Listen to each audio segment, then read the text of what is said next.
Greetings, my name is Maurice Simhoff. I am the president of the Jackson County, Michigan Historical Society. Today's local history showcase highlights the historic Jackson Police Department here in downtown Jackson, Michigan.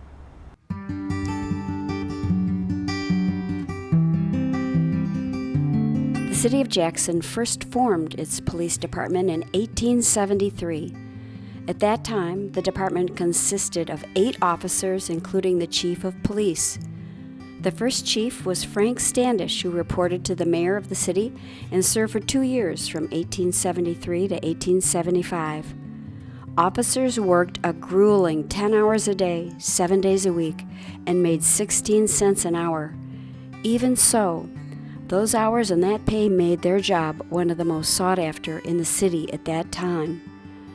The department's first police station was located on Michigan Avenue in the basement of the county building, which was about where Fields Building stands today.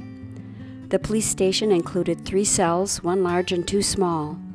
Criminals would be fed bread and water while paying for their crimes by laboring in a rock pile behind the building. In 1885, the police force was reorganized. John Boyle served as captain, and he was appointed by Mayor Joseph Mabley. The chief of police continued to report to the mayor until a police commission was established in 1886.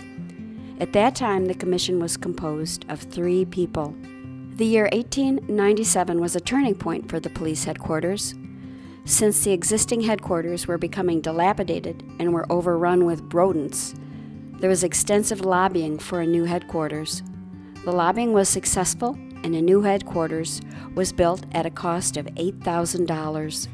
In 1911, the police force bought its first automobile from the Jackson Auto Company for $1,300, which adjusted for inflation is nearly $30,000 today. That automobile served as the very first patrol car. These are the facts that form the foundation of Jackson's historic police department. But they don't tell the story of the everyday officer. They don't describe the trials, tribulations, and triumphs that went with the job. To give some insight into that important aspect, we're going to tell the interesting stories of 2 police officers, Earl Wheeler and Frank Miller. Officer Wheeler joined the Jackson Police Department in 1917. His first job was as a beat cop who occasionally drove the patrol wagon to round up drunks and hustlers from the city's east side. One of Wheeler's most interesting jobs was directing traffic in the 1930s, a job he kept until he retired after 25 years on the force. In fact, a July 30, 1937 Citizen Patriot article called him, quote, "the busiest man in Jackson," end quote. Wheeler operated 2 levers that controlled 2 stoplights for the busy intersection of Milwaukee Street and Michigan Ave. It was said that Wheeler's voice got so hoarse from yelling at violators that he had to get a whistle to stop cars. By the time the 1937 newspaper article was written about him, traffic experts estimated that he was directing up to 8,000 cars through that intersection each day. Another interesting story involved Officer Frank Miller. The drama unfolded one evening in 1960 when Miller received a call that fellow officer Norm Richmond had not been heard from since being sent to check out a suspicious vehicle.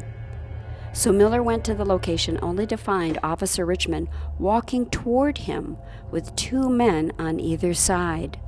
When Miller approached, the men pulled their guns on him and forced the officers into the back seat of the patrol car. During the scuffle, one of the assailants' guns discharged, wounding Miller in the arm.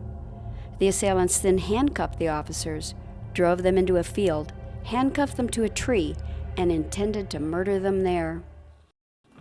Thanks to Miller and his partner's quick thinking, they were able to effectively persuade the gunmen to spare their lives, and the robbers took off in the stolen police car. About 2 hours later, the officers who were still tied to the tree were discovered by the police and freed from their handcuffs. Police eventually captured the assailants and discovered about $50,000 worth of stolen goods in one of the garages. These stories shed light on the curious incidents, the dangers, and the victories that Jackson's police officers have dealt with since the late 1800s. Over the years, the force has adapted to meet the changing times. One recent significant change occurred in 1999 when the police department partnered with the Regional Community Policing Institute of Michigan State University. This partnership prompted the adoption of a policing philosophy that reflects the accumulative planning of several communities, leading to a comprehensive plan designed to better serve the community.